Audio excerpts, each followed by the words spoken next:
This is ServiceNow shortcut. Today what we're going to do is create a module from a dashboard.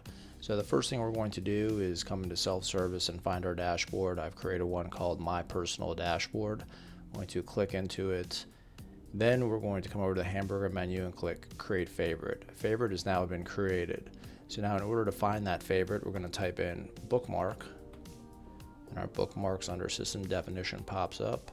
Here we'll find the My Personal Dashboard bookmark, or favorite as we would refer to it, come up, and now we're going to grab the URL from within the record. So I'm going to copy this, and now I'm going to take you to the module which was already created, and I created it in the incident application, as we'll see here. So I titled it My Personal SLA Dashboard. I put it in the incident application menu with an order of 0, which means it should be at the very top or close to it. I put in a hint, so when you hover over it, this will display.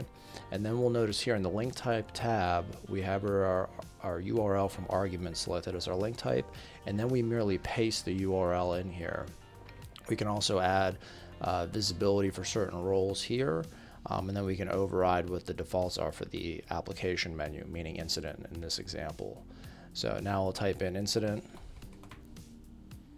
And now we'll see here My Personal SLA Dashboard at the very top.